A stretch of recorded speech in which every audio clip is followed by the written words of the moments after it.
Partai cair dan saya hadir di ulang tahunnya PDIP. Pak Ganjar sebelah sana, saya sebelah. Pak Ganjar sebelah kiri, saya sebelah kanan. Jaraknya sama lah kira-kira. Sama seperti hari ini jaraknya. Cuman bedanya di sana di tengah ada 3 orang waktu itu. Ada Pak Presiden, Bu Mega, dan saya di sebelah Mbak Puan, kan begitu duduknya kan. Dekat. Nah dengan yang lain juga baik. Ya kalau hari ini pasti dekat dengan Mas Ganjar kan. Nggak ada siapapun in between kan. Sama Pak Erlangga itu komunikasi udah lama banget. Kebetulan tadi sama-sama sekolah di UGM, dan kalau saya ke beliau hari ini dengan Menko, ya saya anak buahnya. Tapi kalau di UGM, beliau anak buah saya. Anak ketua alumninya saya. Sehingga kami sering komunikasi, apakah itu urusan politik, non-politik, kami komunikasi intens.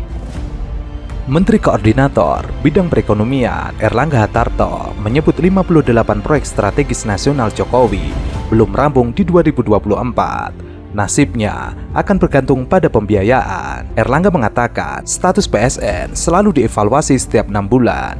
Dengan begitu, dirinya kudu membahas beberapa proyek dengan pejabat daerah dan stakeholder terkait mengenai proyek yang sekiranya tidak akan rampung di 2024. Proyek yang dilanjutkan tahun depan itu yang finansial closingnya sudah ada dan tidak menggantungkan kepada anggaran pendapatan belanja negara. Dengan kriteria tersebut, proyek-proyek itu berlanjut. 58 proyek itu tidak dihapus, cuma seperti contoh jalan berhenti di Ciamis, tidak sampai Cilacap, nanti tentu masuk dalam skema normal skema APBN. Erlangga menjelaskan tol Ketasi juga masuk dalam pembahasan bersama Gubernur Jawa Tengah Ganjar Pranowo hari ini di kantornya. Ia mengatakan koordinasi juga dilakukan dengan beberapa pihak terkait, termasuk Menteri Pekerjaan Umum dan Perumahan Rakyat Basuki Hadimulyono. Dari segi perencanaan tentu sudah ada, tapi dari anggaran masuk di anggaran 2025 nanti. Oleh karena itu, anggaran 2025 dibahas di 2024, jadi disesuaikan dengan siklus yang ada. Dan di Jawa Tengah ada 37 proyek strategis nasional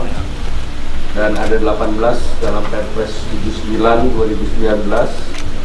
Investasinya sebesar 258,76 triliun dan menyerap tenaga kerja sebesar 66.000 orang secara langsung. Kemudian sektor PSN telah terbangun 340 km khusus untuk jalan atau 58 triliun. Nah, tantangan ke depan tentu sejak awal abrasi Pantura, rob tahunan, dan BPDB Jawa Tengah mencatat ketinggian rob itu hampir 200 cm.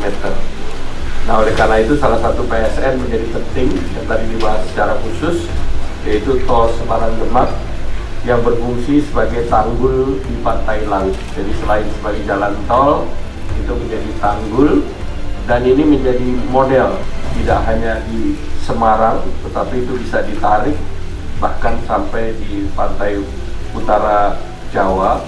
Dan Bappenas telah melakukan studi yang sering disebut sebagai giant seawall. Sementara itu, Ganjar menegaskan pertemuan hari ini dengan Erlangga terlebih karena masa jabatannya sebagai orang nomor 1 di Jawa Tengah akan selesai pada 5 September 2023 mendatang. Ganjar ingin memastikan pekerjaan rumah yang dimilikinya bisa terselesaikan. Daerah biasanya mendapatkan 2 tugas, satu terkait dengan perizinan seperti Pemprov, yang kedua biasanya eksekusi, dan ini lebih banyak pada persoalan-persoalan lahan. Jadi beberapa ruas yang tadi tol belum selesai, semua sudah ongoing, beberapa bendungan yang belum selesai ongoing, dan ada satu yang jalan tol menghubungkan antara Jawa Barat sampai dengan Jawa Tengah di Cilacap, dan ini nanti yang akan dilakukan. Sekali dari BSN yang ada di Jawa Tengah masih membutuhkan percepatan antara di kawasan industri, dan tadi Pak Menko sampaikan ada 2 kawasan industri yang sekarang berkembang cukup pesat. Satu kawasan industri Kendal masih butuh support, maka Kementerian Perhubungan tadi akan segera mengkaji agar supportnya segera jadi. Tentu saja pemerintah Provinsi Jawa Tengah sangat mendukung program PSN ini dan menyampaikan terima kasih sama Pak Presiden, Pak Menko, dan seluruh kementerian yang mengeksekusi dengan baik.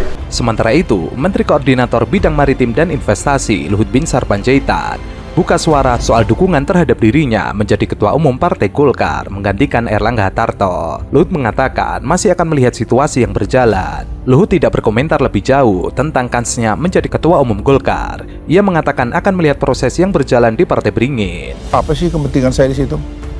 Saya mau apa lagi sih? Kalau saya juga jadi Ketua Umum Golkar, apa saya mau calon presiden, wakil presiden? Pasti tidak.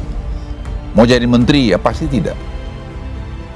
Jadi kalau saya Ketua Umum Golkar misalnya, saya mau perbaikin aja karena saya suka memperbaikin. Dan saya yakin tuh bisa 86 kursi itu pasti dapat. Kalau memang diusulkan rame-rame, tapi saya untuk apa mempersoalkan itu sekarang? Mau saya bilang enggak atau mau saya bilang iya, ya biarin aja mereka tentukan. Kalau mereka mengatakan kami mau dan itu jalan oleh mereka, lakukanlah dengan baik-baik. Itu aja, sederhana kok. Gak berbahaya ya Munaslup beberapa bulan sebelum? Bahayanya itu. Asal dilakukan dengan damai, dilakukan dengan niat baik, kenapa tidak? Tapi jangan dilakukan dengan rusuh, itu nggak ada gunanya. Itu akan buat Golkar runtuh.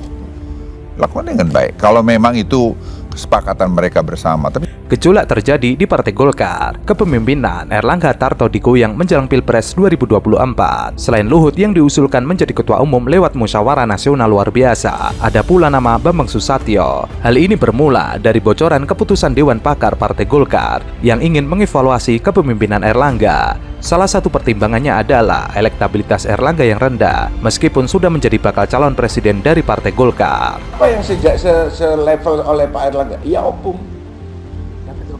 Luhut Binsar Panjaitan. Itu kalau mau dilihat yang super hebat di luar pemerintahan ya calonnya itu aja, ada Pak Bamsud, ada saya, ada Agun Gunanjar Sidarsa.